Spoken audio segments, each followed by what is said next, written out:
बांग्लादेश पर बहुत बड़ा हमला हुआ है। यहां तक कि दावे किए जा रहे हैं कि बांग्लादेश के टेकनाफ शहर पर भी कब्जा कर लिया गया है। ये विद्रोही संगठन बांग्लादेश पर जबरदस्त हमले कर रहा है। हमले इतने भीषण हैं कि बांग्लादेश की सेना म्यांमार बॉर्डर से भाग गई है।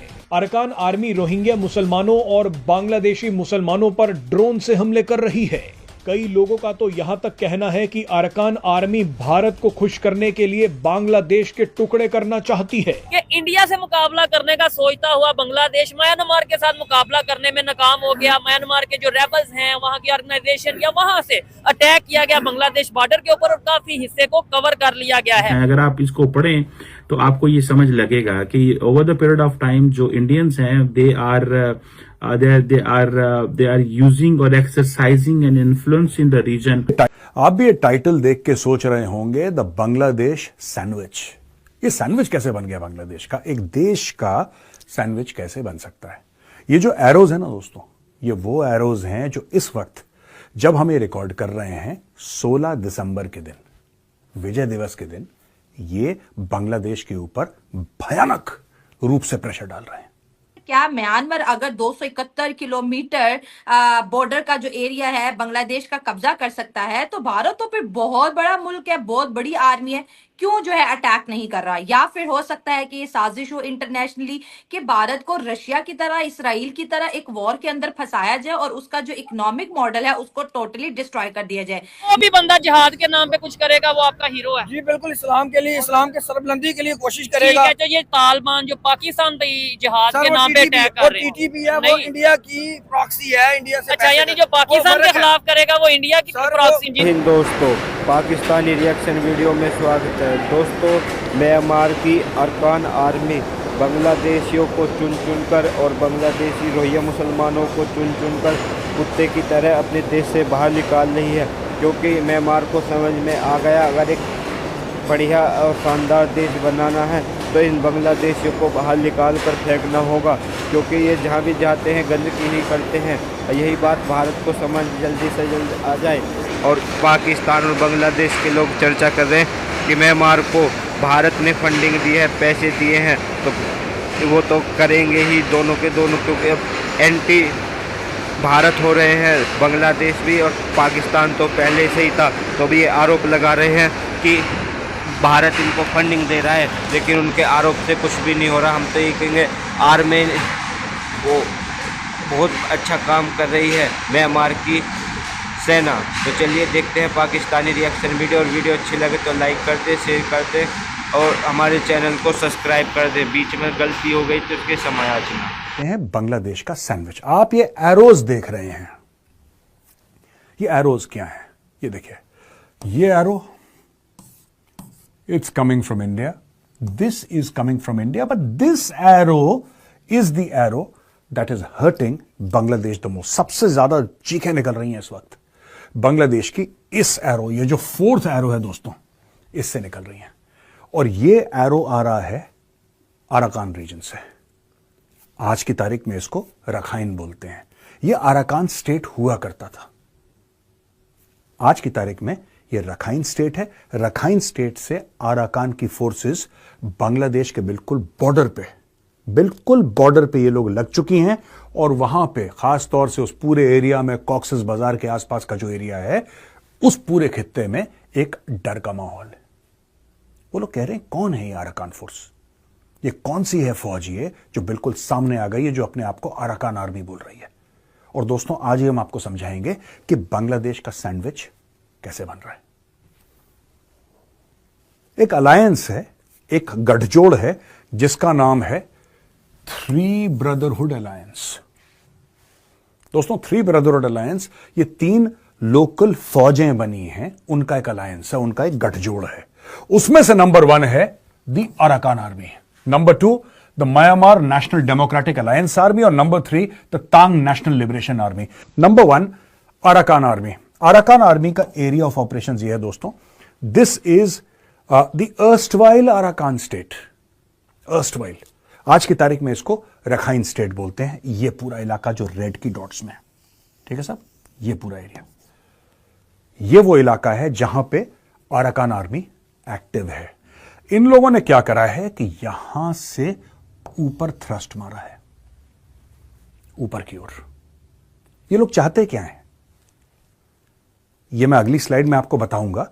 और ये कर क्यों रहे हैं, ये इनका कारण क्या है, इनका बांग्लादेश के साथ प्रॉब्लम क्या है। ये भारत को पहले से सूचित क्यों कर रहे हैं कि यह गड़बड़ होने वाली है। इनका भारत से क्या लेना देना है, ये लोग हैं कौन, चलिए ये मैं आपको बताता हूं। इसके पहले आपको बता दूं, यह म्यांमार का नक्शा है, आप इसको देख रहे हैं म्यांमार का नक्शा। ये पूरा आप देख रहे हैं, ये मणिपुर, नागालैंड का एरिया, ये मेघालय, ये असम, और ये जो है दोस्तों ये अपना पूरा, ये अपना ही इलाका है पूरा भारत का, और ये भी पूरा भारत का इलाका है वेस्ट बंगाल का, ये पूरा, ये सिलीगुड़ी। आपने वो चिकन नेक वाला मामला सुना है ना। अब ये देखिए साहब, ये बांग्लादेश है पूरा का पूरा, और यहां से ये लोग बांग्लादेश को ठोक रहे हैं। From the southern most part of Bangladesh, Bangladesh feels it is under attack by the Arakan army. अच्छा, इनके पास कोई उसकी दवा भी नहीं है कि अराकान आर्मी को हम कैसे कंट्रोल कर लें। They have no clue, they have no idea. चलिए ये समझते हैं, इसके पहले मैं आपको बताऊं ये सैंडविच कैसे बन रहा है। सबसे पहले ये समझ लेते हैं कि अराकान आर्मी है क्या, ये पूरा जो मामला है, what is it about, let's understand. दोस्तों, ये जो पूरा मामला है, इस इलाके को नाफ रिवर बोलते हैं। मैं मोटा मोटी आपको बता रहा हूं, दिस इज नॉट स्पेसिफिक। इस इलाके को नाफ रिवर बोलते हैं। बांग्लादेश में इसी का नाम है टेकनाफ। नाफ रिवर के पास, नाफ नदी के पास अराकान आर्मी आ गई है। अराकान आर्मी ने क्या बोला है, वो क्या कह रही है, इसके बारे में मैं आपको बताऊंगा। ये बिल्कुल यहां पे आ गए, बिल्कुल बांग्लादेश के बॉर्डर पे आ गए हैं। लगभग 9-10 दिन तक नाव चलना बंद हो गई थी, अब जाके शुरू हुई है। इन्होंने सब कुछ बंद करवा दिया था, पूरा बंद, और ये बांग्लादेश के ऊपर भयानक प्रेशर डाल रहे हैं। मोहम्मद यूनुस परेशान तो है, डरे हुए तो है, क्योंकि आपने एक साथ 2 सवाल किया है शाला, तो दोनों का जवाब दिए बिना मैं चैन से रह नहीं पाऊंगी। तो परेशान तो है। एक बार तो सोचा कि भाई ये म्यांमार, तो क्योंकि पिछला हमारा जियोपॉलिटिक्स बहुत खराब चल रहा था म्यांमार से, लेकिन अभी 28-29 दिन पहले म्यांमार के स्पोक पर्सन ने खुद एक्सेप्ट किया है कि उसकी भारत से बहुत अच्छे रिलेशन हो चुके हैं। खुद एक्सेप्ट किया है म्यांमार के स्पोक पर्सन ने, और मैं उसका प्रूफ भी लेकर के आपके सामने बैठी थी। अब म्यांमार ने जिस हिसाब से बांग्लादेश के तेकनाफ पर कैप्चर कर लिया है, और चिटागोंग जहां पर सबसे ज्यादा, चिटागोंग जहां पर 2 लाख से ऊपर ज्यादा घुसपैठिया भरे हुए हैं रोहिंग्यास। अब बांग्लादेश ये सोच रहा है कि कहीं ना ये म्यांमार के अराकान आर्मी जो है, ये धक्का मार करके सारे रोहिंग्या घुसपैठियों को हमारे पास ना भेज दे। अब मोहम्मद यूनुस इस चीज से भी डरा हुआ है कि जिस हिसाब से सूंघने वाला कुत्ता हर तरफ बिखेर दिया गया है भारत में बांग्लादेशी घुसपैठियों को पकड़ने के लिए, कहीं वो करोड़ घुसपैठिया जो करोड़ से भी ऊपर है, वो कहीं ना बांग्लादेश में दोबारा भेज दिया जाए तो क्या होगा। अब आ रही है बात कि हमारा ऑलरेडी म्यांमार के साथ जो कलाकन प्रोजेक्ट है, वो भी फ्रूटफुल हो चुका है, वो भी रेडी हो चुका है। तो ये जो तेकनाफ तक म्यांमार की अराकान आर्मी जो तेकनाफ तक पहुंच चुकी है, तो ये तो बांग्लादेश के बिल्कुल करीब में है। तो क्या होगा मोहम्मद यूनुस का, चक्की पीसिंग जो मैंने कहा था, क्या वही होने वाला है मोहम्मद यूनुस का। अब आती है बात कि बांग्लादेश की सरकार, मोहम्मद यूनुस ने भारत से 1 अरब बिजली ली थी, 1 अरब भीख मांग करके बिजली। अच्छा चलो, मुझे समझ नहीं आता है मुसलमानों को भीख मांगने की कैसी आदत। जब देखो तब भीख मांगते रहते हैं, कभी फितरा के नाम पर, कभी ज़कात के नाम पर, कभी मदरसे के नाम पर, कभी चंदा के नाम पर, कभी मिलाद के नाम पर, कभी इस्तखारा के नाम पर, कभी तावीज के नाम पर। मांगना इन्होंने भीख ही है, मांगना तो, और पेट चलाने के लिए, आतंकी हरकत करने के लिए तो भैया पैसे की जरूरत होती है। अब पाकिस्तान ने मोहम्मद यूनुस को 40 kg RDX ऐसे तो नहीं दे दिया, पैसा तो लिया है पाकिस्तान की सरकार ने।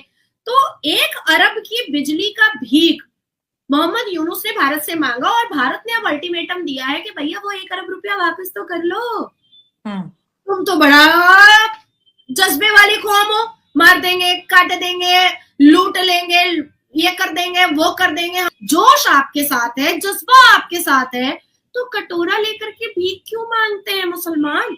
अब चाहे वो पाकिस्तान के मुसलमान हो, चाहे वो बांग्लादेश के मुसलमान